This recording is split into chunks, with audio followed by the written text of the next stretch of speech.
for those of you who missed it. So this is Chicago's place to build, share, and learn about civic tech. We meet here every week to do just that.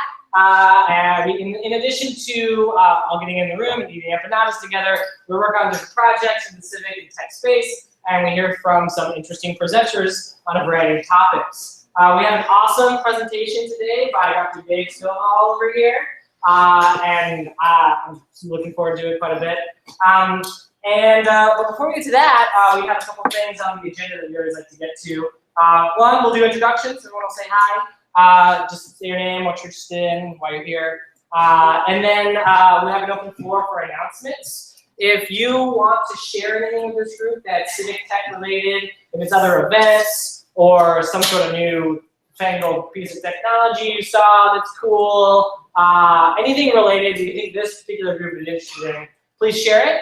We actually have a Google Doc that we keep collaborative notes on, so you can get to that. I just tweeted it out under the hashtag Chai Hack Night on Twitter, and then also on the chaihacknight.org website, you can get to it from the homepage. There's a button that says Agenda. So you can click on that, and anybody can edit it, and it looks like kind of like this. So if you have announcements, feel free to add them to that doc. We'll go through those, and if you don't want to put it down there, you can just raise your hand, and we'll call it then. I guess we'll get straight on to the introductions. I'll start.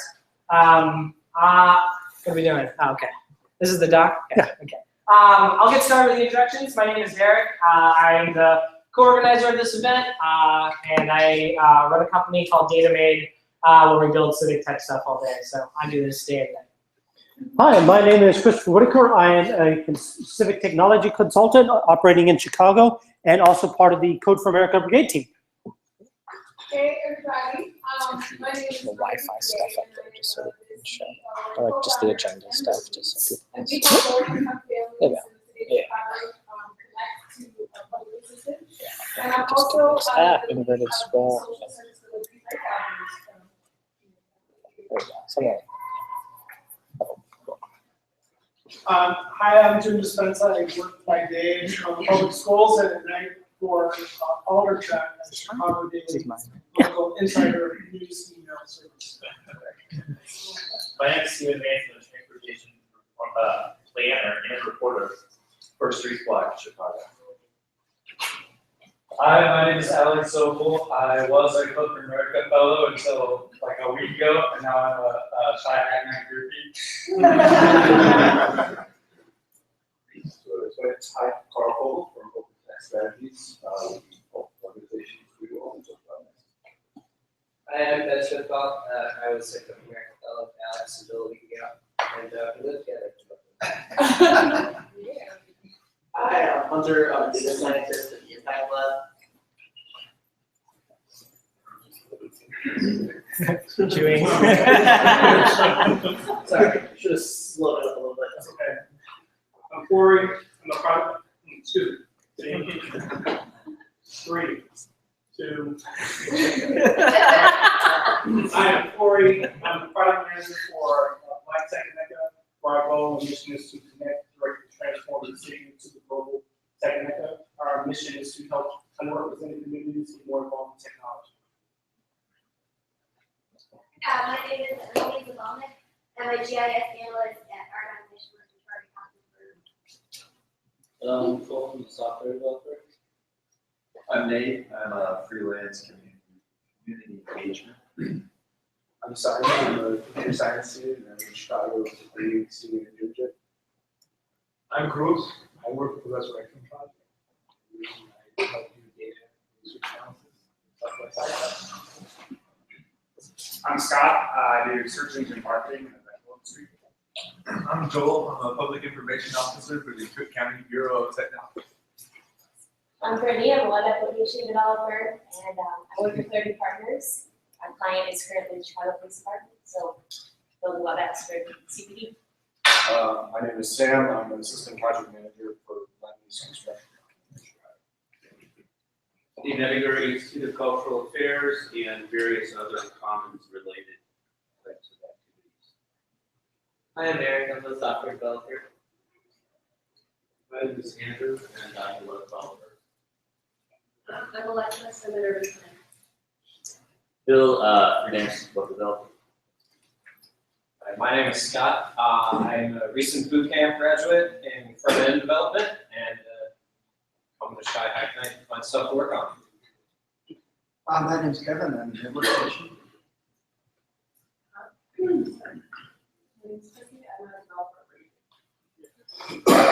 I'm James. I'm Ethan, I work in operations at ETM. Starting in San Diego.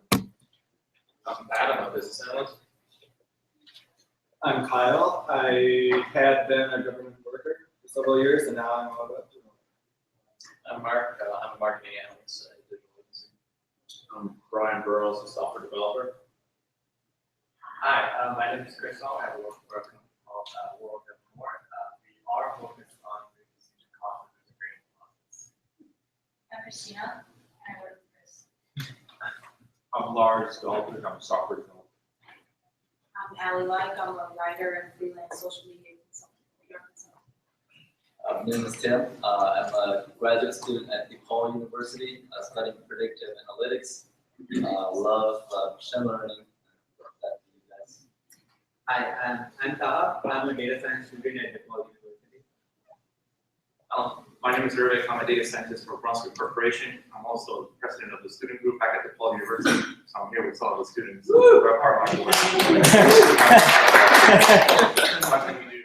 to help out. I'm Ray. I was good at DePaul University. I'm Abram. I'm with these guys. I'm James. I am a project manager for STEM programs at Chicago Public Schools.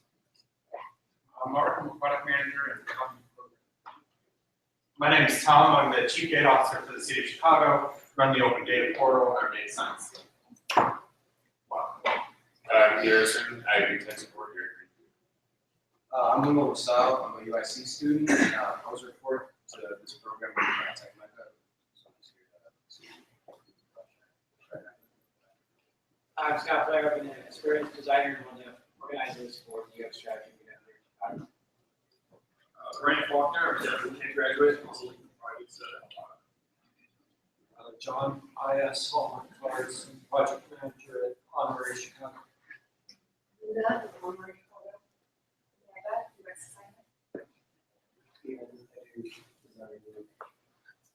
Tim, I work for the Daily Herald, I do data journalism and graphics, and currently scrambling because the art work cards have been released for media. Coming out Friday. I'm Zay, I'm a data scientist in Austin. Chris King, software developer, interested in all technologies. David, I'm a software developer.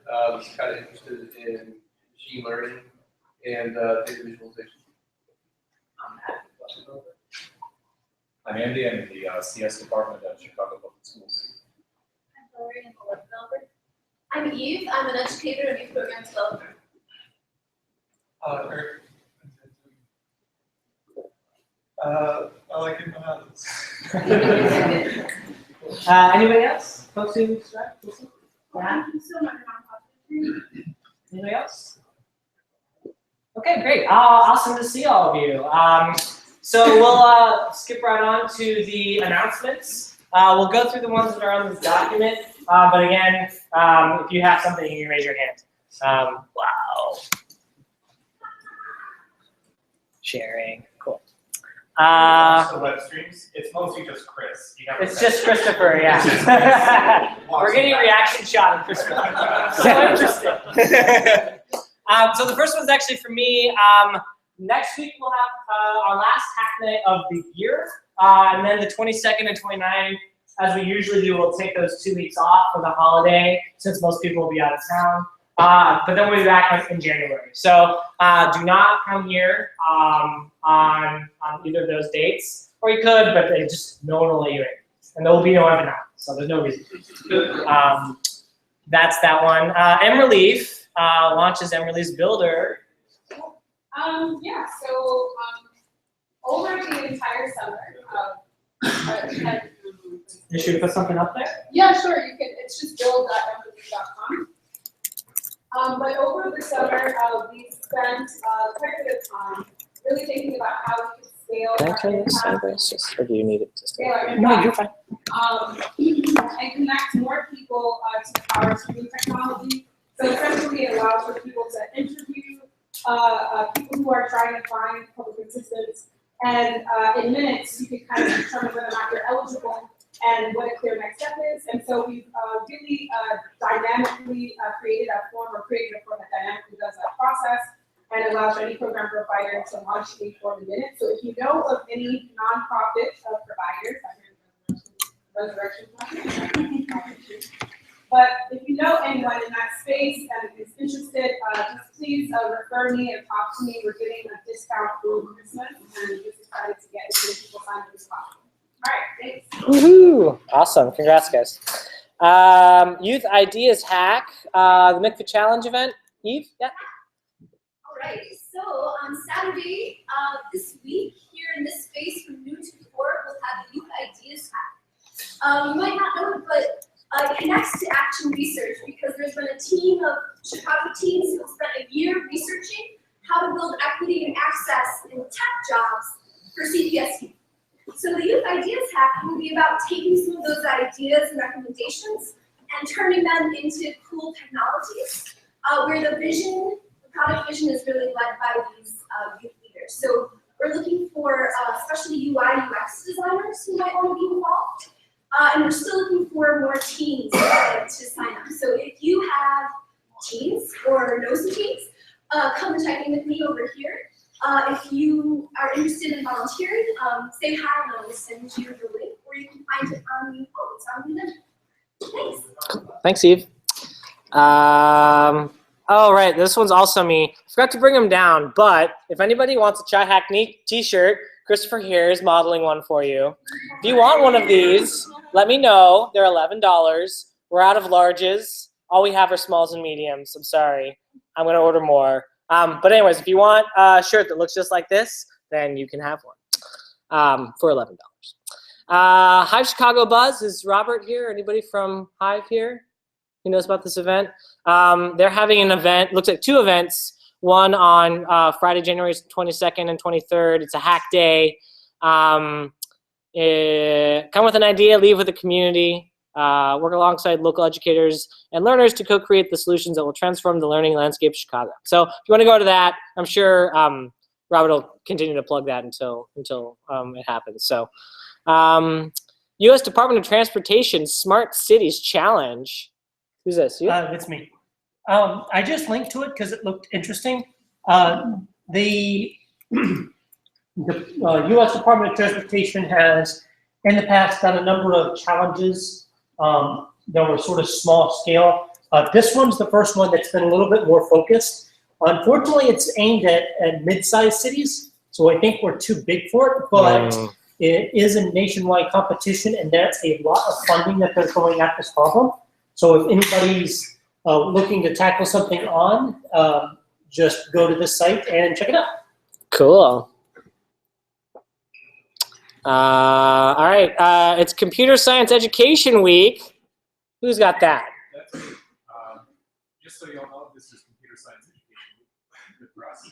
Yay. Code is happening everywhere, and if you live near a school and have some free time, call them up and see if they want to visit or do an event. Yeah, that map shows Whoa. many of the events that are happening. Not all. There's too many events. And if you haven't been to one or organized one, it's a huge amount of fun for very little work investment. Wow, very cool. Thanks. Is there one in the middle of the over here? It's at the Bermuda. Yeah. Well, let's see if there's no geocoding errors. This is where 0, 0 is. So if you see a dot over here, it just means the geocode failed. That's a little pro tip. Null Island. Null Island. There you go. Cool. So that's it for the announcements. Does anybody have any general announcements for this group? You can raise your hand, share. We'll do those, if it's a project for tonight, we'll do those right before we break out into groups. Okay, cool. So also we do job postings. If anybody wants to post a job, they can do so on this Google Doc too. And yeah, feel free to add that. That's it then, right? So we're going to get to our presentation in a moment. Just so you guys know, restrooms are down the hall that way. And what are the other things we usually say before? This stuff all over here is offices. Don't go here. You can take 1 or 2 Cokes, but none of the alcohol. And then during the Q&A session, we stress that these should be questions.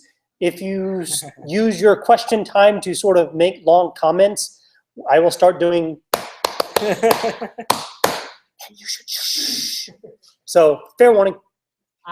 Cool. And also, Dana made bought the empanadas, so you're welcome.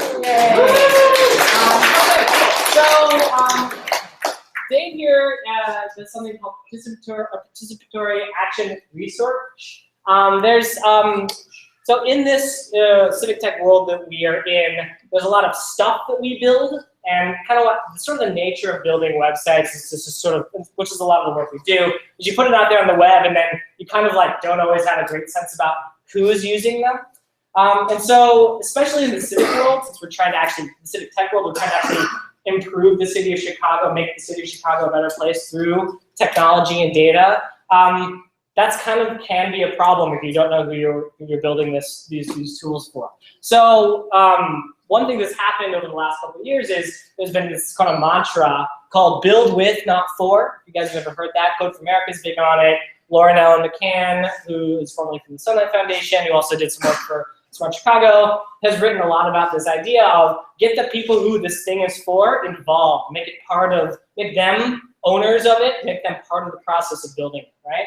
And to some of us, this seemed like a brand new concept and like an aha moment, but in fact, it is not a new concept. It's been around for like literally hundreds of years, and Dave knows quite a bit about it. So it seemed like a little bit of a different kind of presentation that we've had in the past, but one that I think that would be super useful and actually very practical for us to learn more about. So without further ado, Dr. Dave Stovall.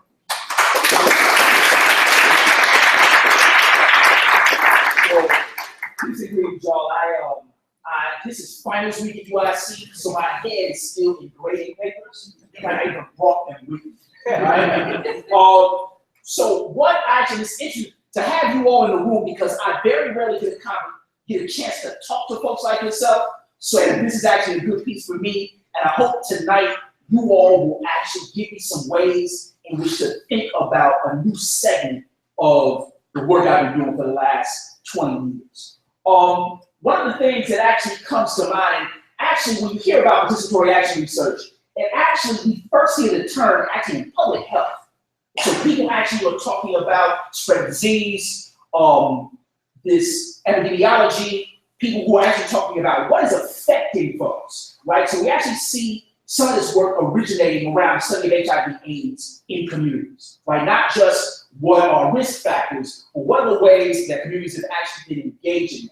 Now, over the last 15 years, we've seen folks take it from public health into education and actually putting a Y in front of the participatory action research. I hate acronyms because UIC is the acronym king of the universe, right? So when I don't even like to say YPAR, right? I always cringe when I say it, but YPAR just means Youth Participatory Action Research.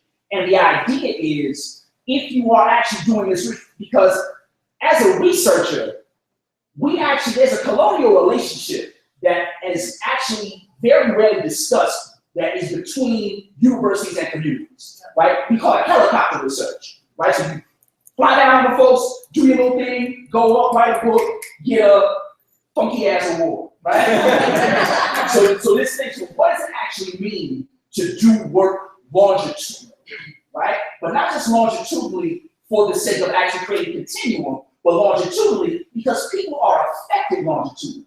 And then looking at the work in terms of how we actually make this make sense in relationship to the larger project of justice. Now, what do I mean by that?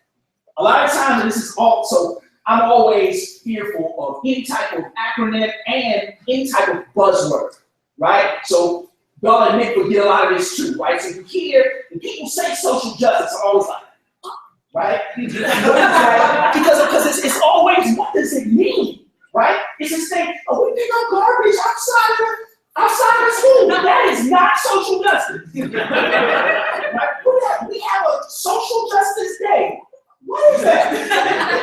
Right? So this thing around when we actually change the frame, it means justice is best determined by the people who have actually experienced injustice. Right? So if we actually frame that, if we look at the frame differently, then our research priorities shift. So for the last 12 years, I've been working with a high school called Social Justice High School, right here on 31st and Costa. And this year I have seniors 8th period.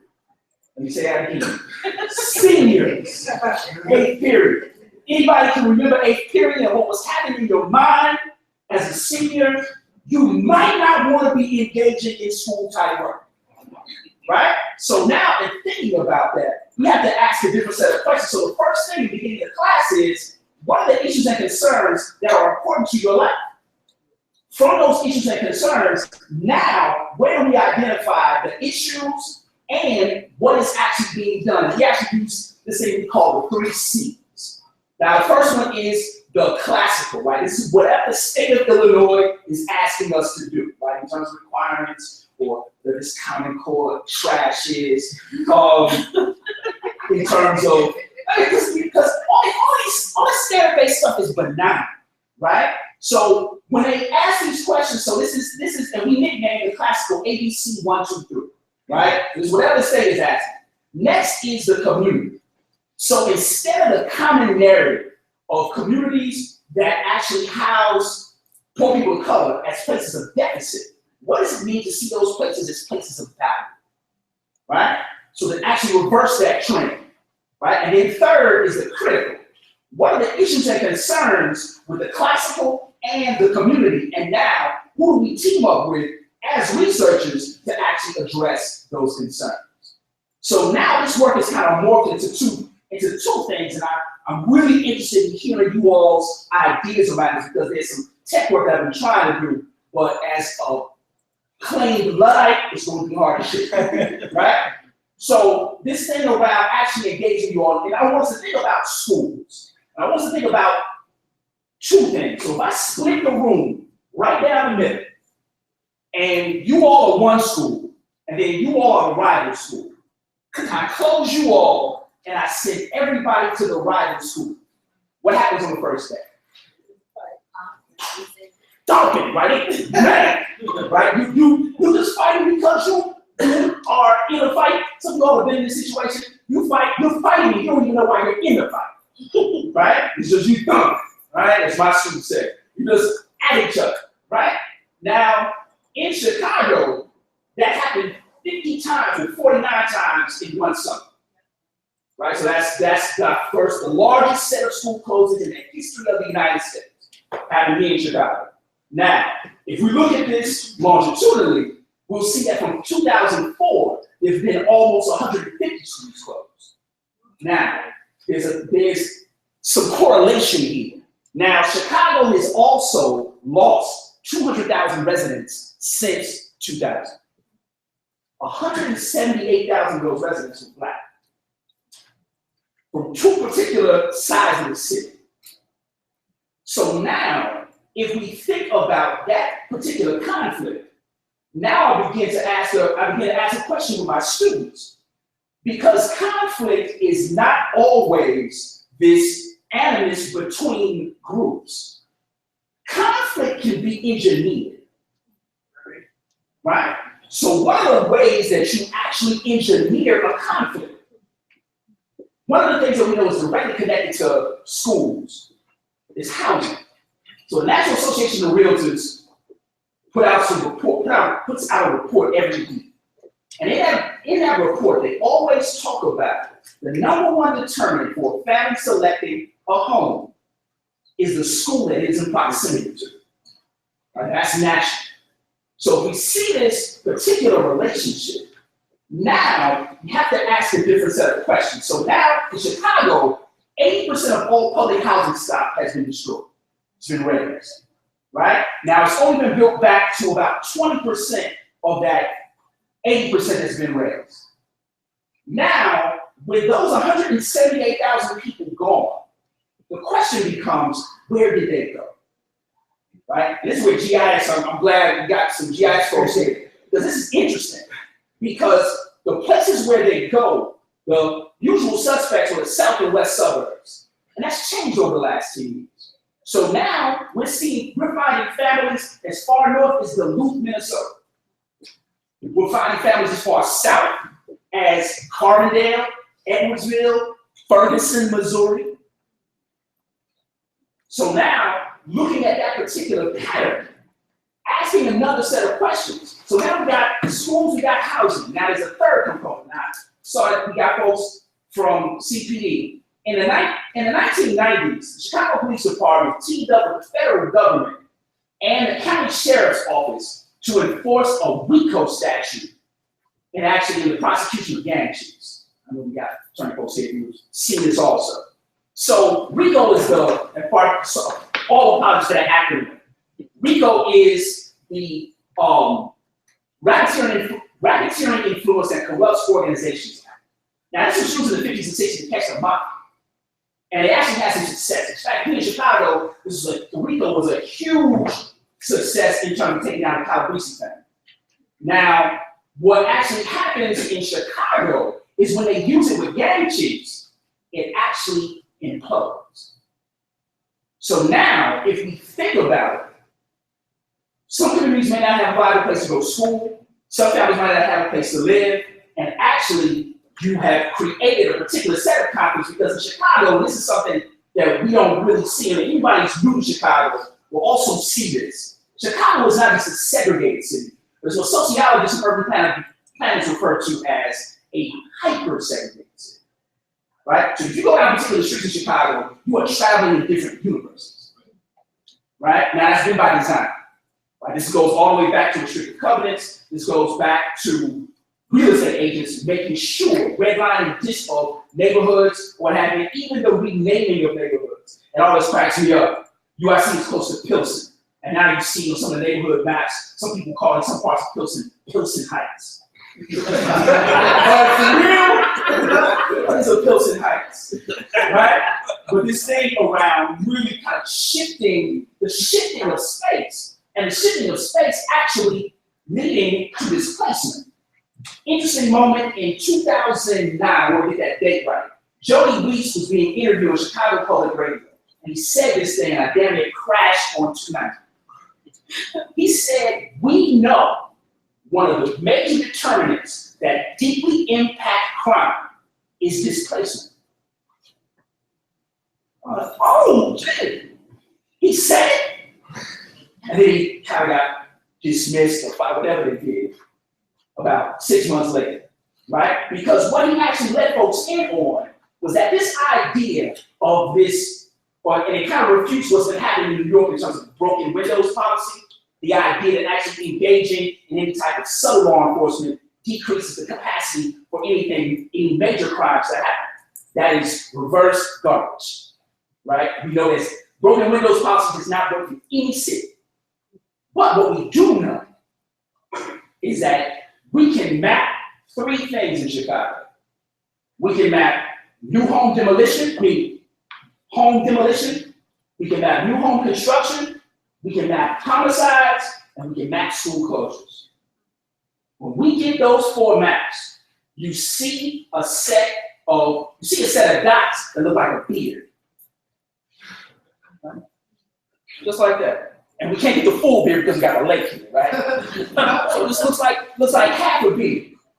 So now, when we think about that, and we think about those communities who are affected, now does conflict take a different form? So it's not necessarily, and the question that I'm asking, it's not necessarily, I'm not reserved or settled with only referencing this to gang conflict. I'm actually talking about this in relationship to historical spatial relationships in Chicago, where certain communities have been pitted against each other because they've never had contact with each other. And in those particular conflicts, now two things are happening. You have one set of areas that become spaces to be quote unquote redeveloped or gentrified. You have another set of spaces that operate as open air cages for people to kill themselves. Now, that's not nice. But at the same time, we have to be able to ask these questions around what it is that we're seeing. And before we go to the common trope of just these inherently violent youth, we have to ask a different question. Are they in a space where they might not even know the particular factors that impact the conflict? Because when we locked up gang chiefs got locked up, but the weapons stayed.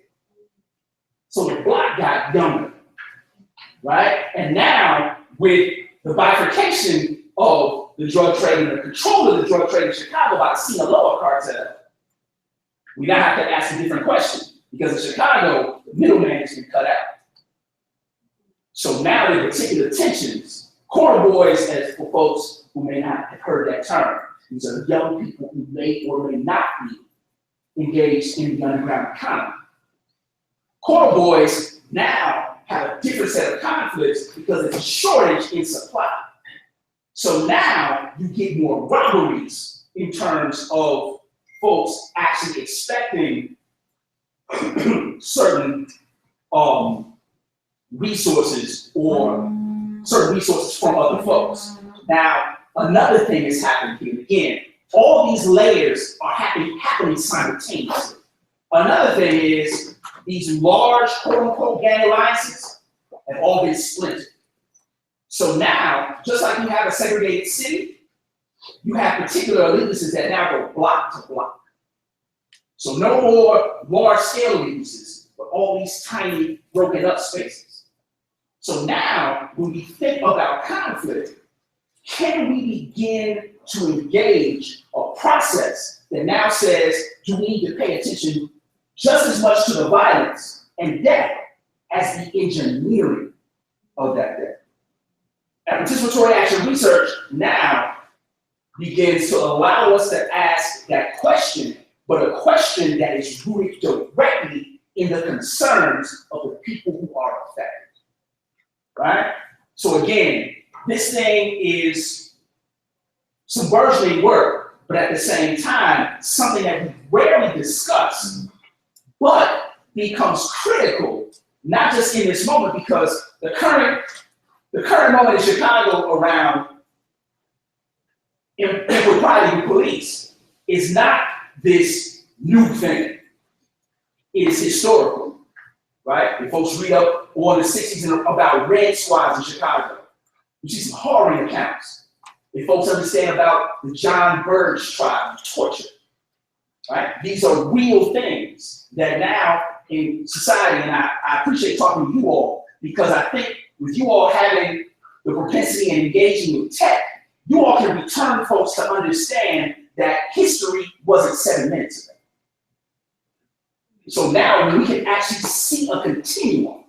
We can ask a different question of it. So Ta-Nehisi Coates said something really interesting, and I used to say it about Rodney King. Said the issue is old, the cameras are new. And if we understand that to be true, then how do we actually begin to have different conversations about this conflict that may not be just this one-on-one tension, but actually an engineered space to make a rationale for further uneven development / gentrification.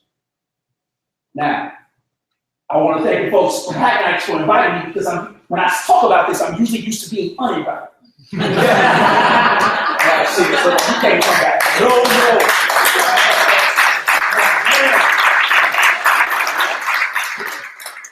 This isn't popular, right? But at the same time, young folks are experiencing this, right? And some of my guys who are on the police force say, well, man, we explain all these tactics and strategies. I'm like, whoa. And then when we look at it, now under a different set of eyes, does it allow us to gain a deeper analysis of it? Because at the same time, it's not just affirming the lives of young people, but it's actually making a connection, because here's an articulation of what it is that they're living, right? So now there's a different set of work that I would challenge us to engage. And at the same time, so as attorneys often say, there is no smoking bullet here, right? There is instead a series of layers that we have to peel back to ask people questions around this reality, because no young person is born inherently prone to violent behavior. And because we know that, now it asks a different set of work, right? So this is kind of where I'm thinking about things, and hopefully you all can challenge me and help me think about this in a different way, because here are some approaches that folks have been using. I gave you some approaches that folks have been using, but with you all being on the cutting edge of creative process, I think it becomes important for me to engage you all as folks who have your hands on the pulse at this particular moment, right? So thank you all again, and let's open it up for a dialogue if you can.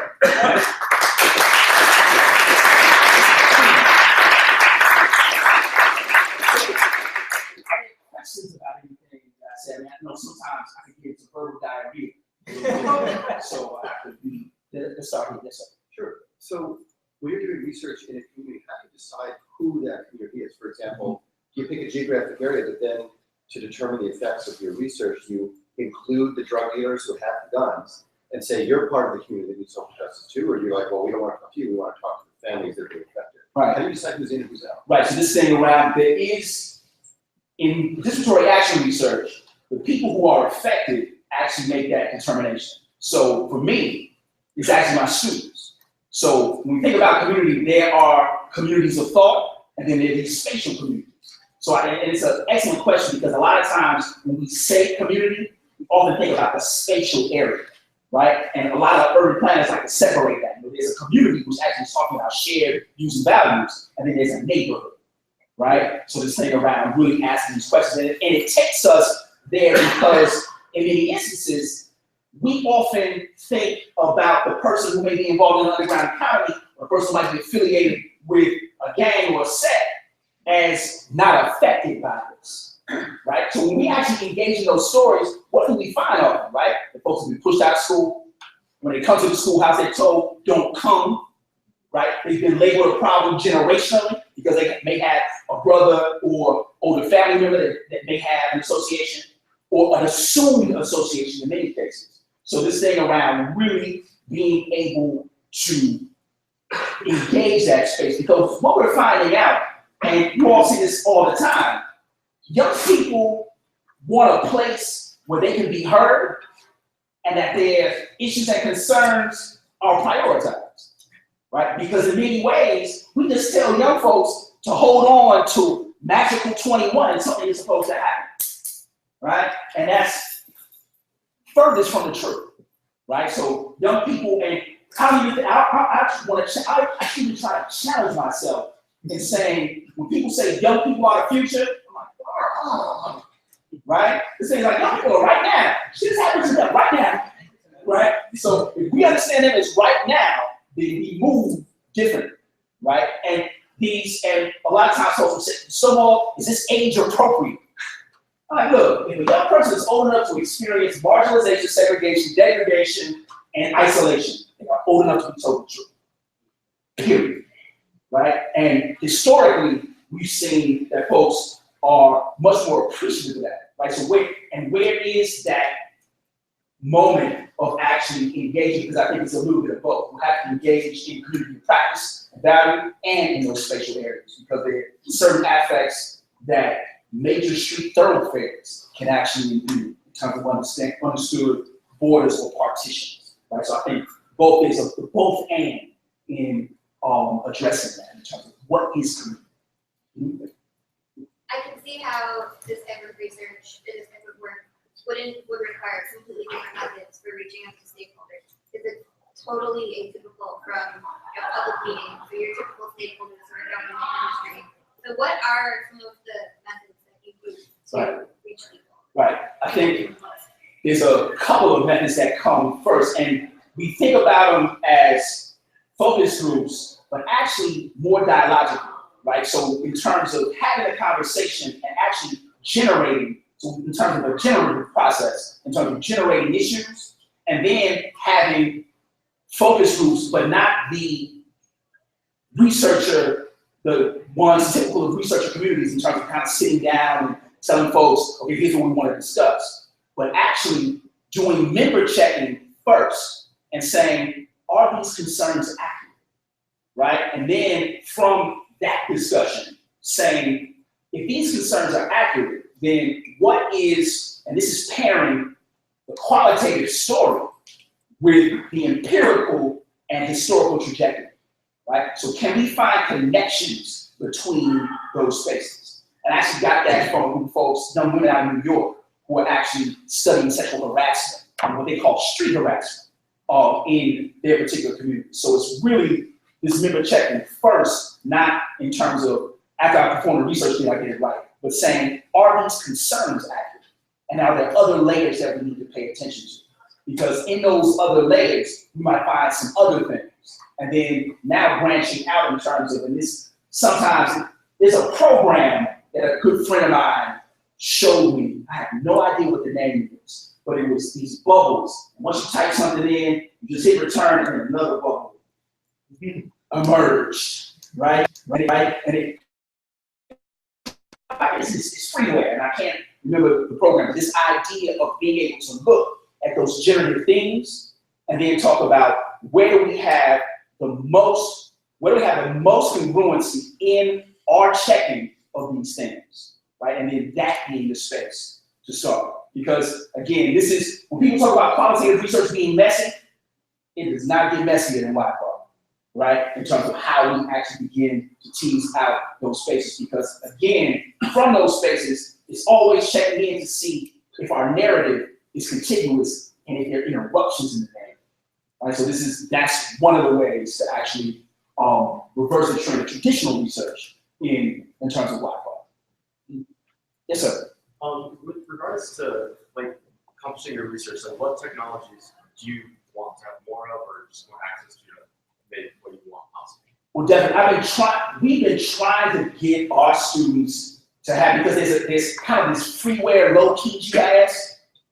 We want the big, right? We want the one that can do like the voter registration stuff. I'm saying this. You want the NSA version, right? Right? So this thing around really having access, but I think mapping, or any type of mapping technology, right? Because the mapping, because we can do a couple of things with mapping. We can use government data. So see Chicago Public Schools, CPD. But there's also us being able to map the instances from ourselves that we're actually recording in terms of being happy. So I think our process now is really looking at ways in which to enhance our capacity to map. And I think that really comes up. I know it's qualitative data, but what's the quantity of your data? Are you in a couple of neighborhoods, or are you in like 6 community areas? Are you in 77 community areas? What? Right now, we're thinking about 6. So Austin, Woodlawn, North Lawndale, Lavaca, New Village, and Roseland.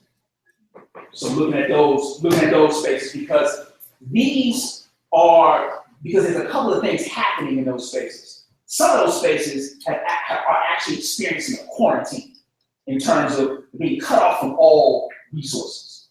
Others are being what we would call being prepped for uneven development or gentrification. So those areas would be the ones that we would are looking at first. And did I say Inglewood? I can't remember if I said it. No, in Inglewood, so that actually 7. So those 7 areas, because that's where we see the crux of closures, homicide, and RICO enforcement in terms of where folks came from, because this is another thing around mapping. So when we start talking to people who are incarcerated, getting the neighborhoods that they came from when this RICO statute came, in the being, by looking at where, and does it, and asking the question, does it map onto the areas of need identified? That's right. Do you incorporate media as one of your layers? I heard you mention earlier there are levels to this. So, and if you do, then how do you go about like incorporating the effectively into your research?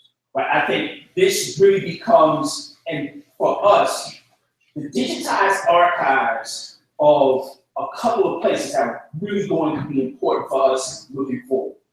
I think the archives of not just the Tribune and the Sun Times, but actually, I think we're going to have to go a little deeper into some papers that don't exist, like Chicago Daily News. Because these were the folks who their police blotter reporting actually picked up some of this. And then the other spaces kind of goes back to the question around what technologies we're using. And I know I'm going to have to do quite a bit in terms of Westlaw, and there's one legal search because RICO state, for some reason, RICO cases are a little harder to find, right? Because RICO is like this broader dragnet, so it's not just one person being brought up, it's a group of people. And the state has been a little more reluctant to release that. So we're gonna have to figure out how to actually get into those files. And some folks preliminarily have told us that we're not gonna have to make FOIA requests, it's just really how to look for them. And so, but I think that media is gonna be important because in trying to lay out this historical continuum, that's that can put some things together that have been heavily suppressed in terms of some things are much more public, but some of these things have been suppressed. So we're gonna have to dig a little bit. And that's gonna be digging. So there are two parts of the work. So there's a project that I'm working on, and then my students are engaged in another project that actually coalesced. So that's kind of our media in terms of getting something worked out. That's all.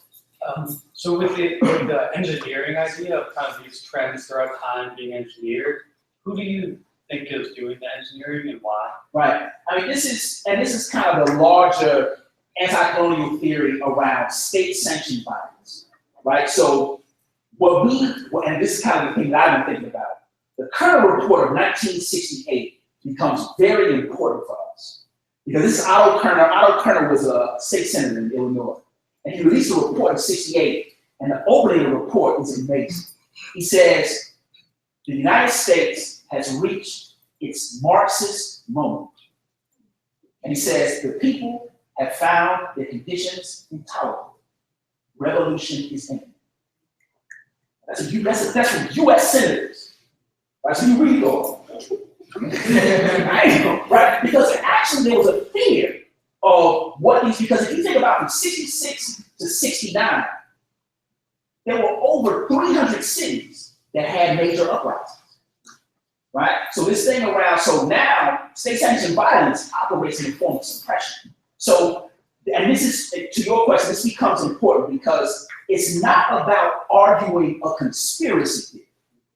It's really about talking about policy architecture, right? And talking about the ways in which policies converge with these particular results. So it's not so much the architects of the policy, but it's actually who's advantaged by this particular process, right? And that kind of goes into this work that people were doing in being released from the British and French states from the 40s to the 60s in Africa, the Caribbean, South America, and Southeast Asia. So that's our framing around that. And I think that's and I'm glad you asked that because a lot of folks can see it. Who are the architects? Like, who are the people? Is it some crazy boardroom that you gotta give you a third toe to get in? But this thing is much more benign. But there are people who see the relationship and actually been able to capitalize on the relationship. Right? So that type of thinking, I think, becomes important in terms of looking at the who in large terms. I missed something. That's right. Yeah. Follow up, don't have to be Chris, the Chicago 21 plan, neighborhood development has a lot of really good actors if you want to look into that. My question though is, could you tell us more about the action part? How do you leverage the research towards policies and programs? And if the groups or the communities are already subjugated, how does the research become a bridge to what's next? Right, so it's what we see ourselves as doing is informing the work that's happening on the ground. So now the question becomes, what is futurity? Right, so what does this thing mean? So now we found this thing out, right? So I always worry about it in my own classes, right? People say, damn, so I'm depressed now. We all gonna die. Like that's usually the response with everywhere from my high schoolers to my graduate students, right? That's always the response. But this thing around what informs community organizations that are already doing that work on the ground. So this is the work that they use. So when they bring their demands forward, they say there's something else here that is that's oppositional to the larger narrative that's being presented. So that's one way that we see our work actually contribute to the larger project of justice. The second piece is to say, what does this mean and this is kind of where another layer of the work, what does this mean in classroom space when we start to engage in critical inquiry, right? So when young people because there's a blowback effect that you always have to worry about with young folks, right? So when young folks start to find out things that have been happening to them, what do you all think is the first response? Stop it. But before that, what? Mad as shit, right? What the fuck? So who I'm gonna get one right now, right? I'm like, who? One of them. Where you gonna go? I don't know, right? This thing around, but again, at that moment, do we say, okay, we've now reached this point of anger, and to some of the work you all have been doing already, and I take a quote from a good friend of mine, Connie once. She says, when students reach the anger moment, you have to do three things with them. One, affirm their anger, right? You should be mad if shit is happening. Second, and this kind of suspends our role as the objective teacher, you have to be angry with them. Third, you have to be committed to building spaces where they can create and change their condition. Right? So for us, that means, so once we start to do this work, one part of the work is to actually find an organization who is actually doing that work on the ground and actually begin to engage a relationship with them about what's been happening and actually and there's a couple of things happening because this is kind of our experiential learning component. Because we want folks to see this work live and uncut, but also to engage and experience it. So now, when they actually engage in future work, it's always grounded, and now they are able to ask difficult questions of the research and their own process, right? So again, back to that longitudinal relationship. So those are the things that actually get into play. So, for example, I don't know if it was a result of one of my classes. Last week, 6 of my students got arrested. Oh wow! Oh no, shit. It is, right? And I always say like, man, it was so hard, right? And I'm like, because I always crack this joke in my high school. I'm like, look, when the feds come, all y'all say is, we was on page 48, right? And y'all will be right back, right? And if I don't contact y'all after they scoop me up, y'all know what happened, right? But this thing around, so for me, I'm always thinking about this quote from James Baldwin, right? He wrote to Angela Davis when she was on the run from the FBI. He said, if they come for you, if they take you in the morning, they will be coming for me that night, right? So now how do I understand the larger act of solidarity? So now our research is also engaged in this process of solidarity, right? So we're not telling young folks, hey, just go out there, right? But we're out there with it, right? So it's not, again, the objective researcher in my frame is totally suspended, right? It's this thing around how do we ask these deeper questions that often are not asked, and then how does that now move us to think about this differently? There was another question. Yes, sir.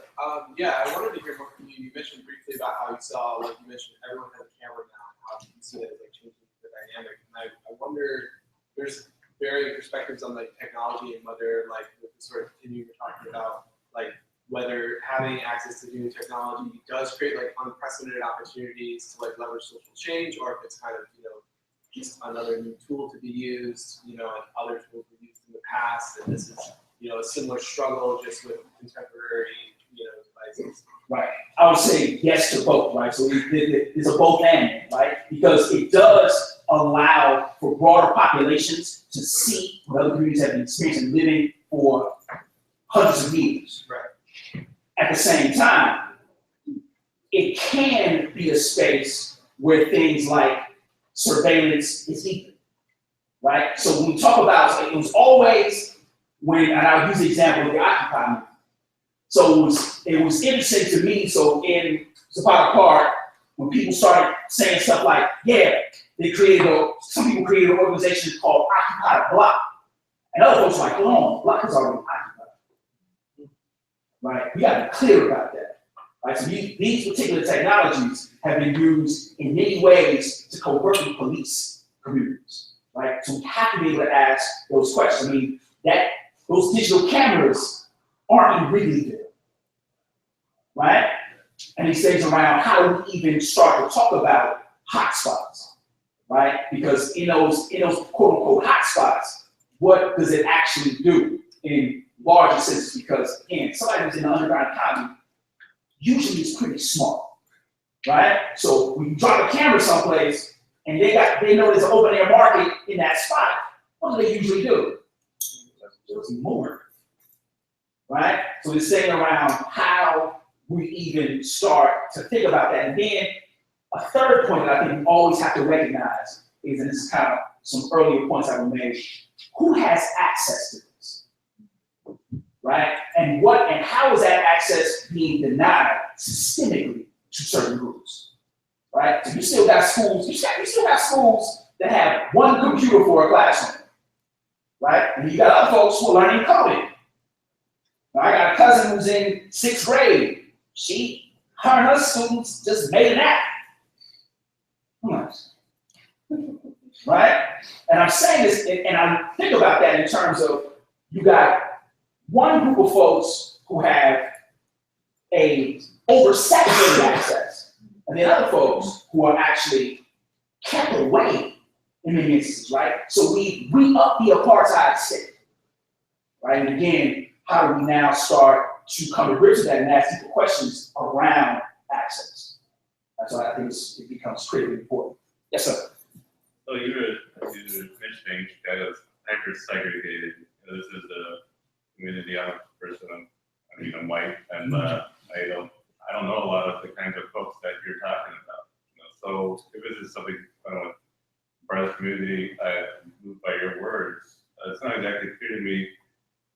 Like, I don't have someone to call and say, okay, like, what's your experience? Like, tell me about it. What is the, they're not on my phone already. Right. So, where are the opportunities to build those bridges? Right. I think it's an excellent point. I think this is one of the spaces around where schools, I think, really become important.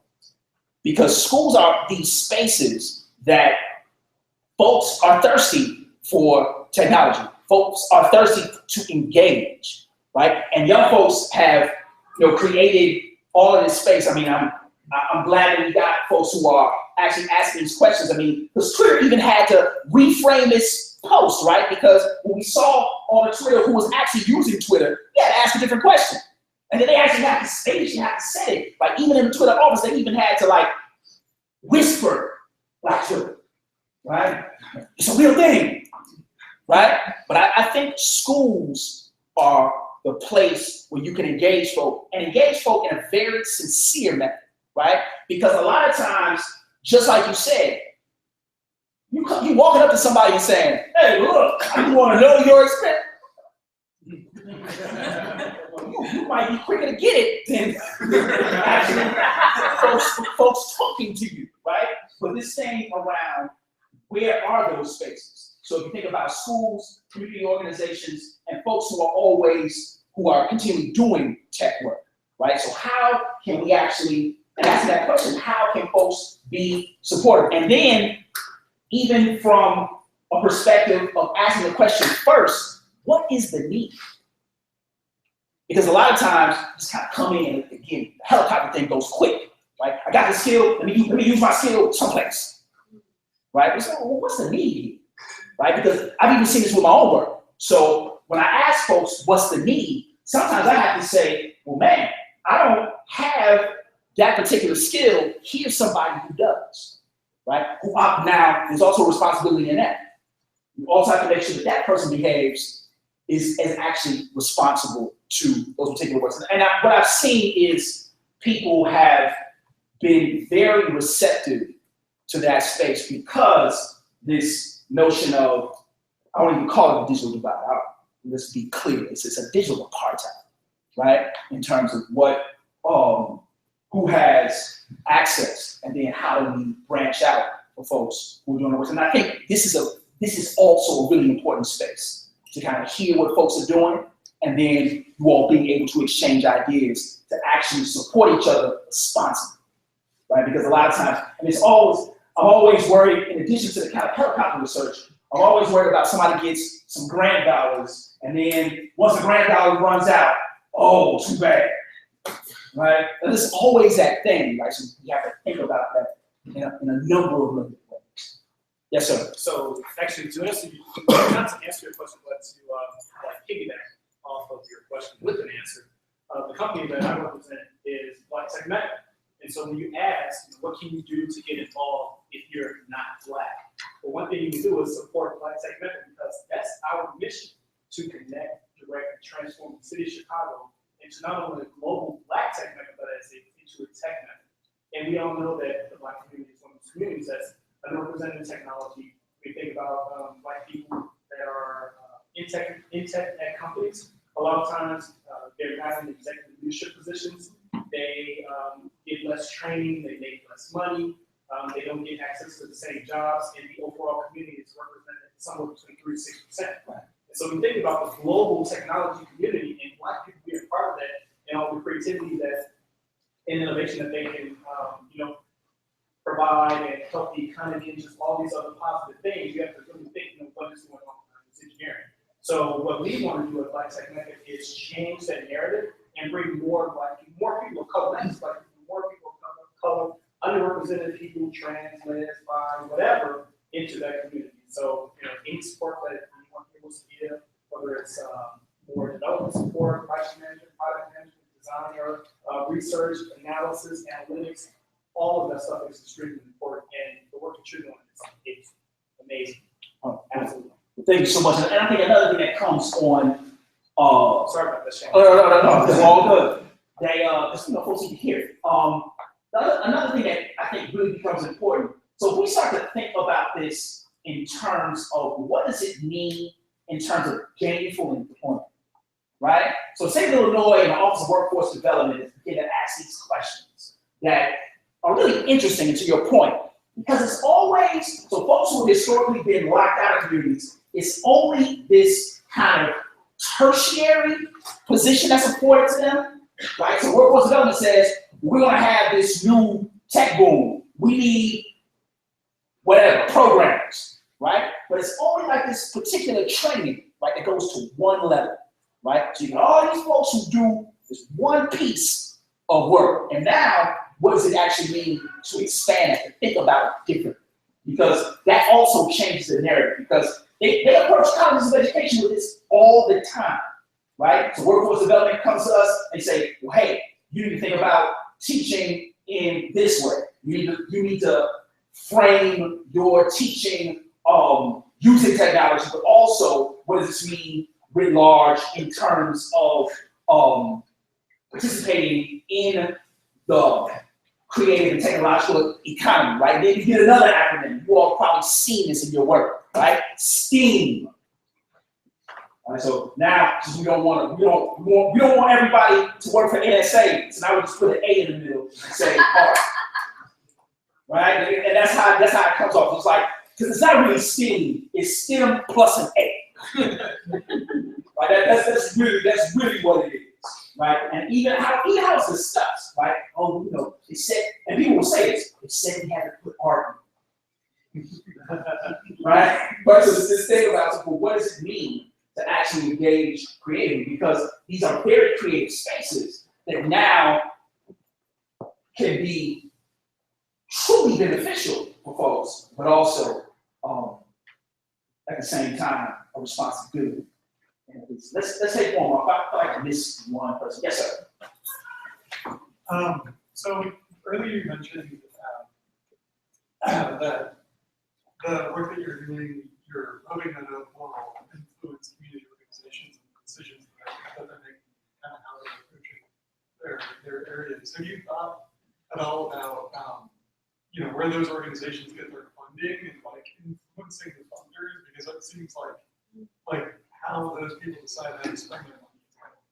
Right. Yeah, and this is actually in our work, we actually learned from community organizations around that shit. And one example I always think about, so the stage right up the street, the Woods Fund. And what they got from listening to community organizations was, instead of having, because in a hyper-segregated city, community organizations are in tougher turf wars than any type of gang, right? For real, for real. You would have ever seen these kind of program officers come in the space, and you know, it's almost like a people like clean up the space, all this shit, right? But this thing around, people will have to see this, right? Come on, we're playing. But this thing around asking these questions around, what they push communities to do is to say, what does it mean, instead of having folks scrape over this little bit of money, what would it mean to fund groups collectively who are addressing issues? And actually, there was an organization that came out of that collective funding.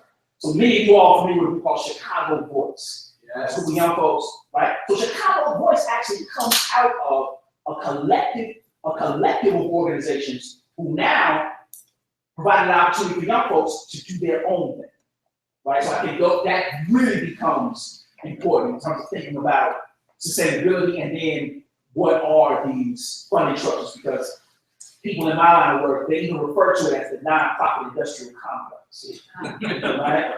So there's this thing around really kind of thinking about it in different ways, because this work and the need doesn't desist with grant funding, right? How do we think about it sustainably? Well, again, thank you all for engaging me for this brief moment.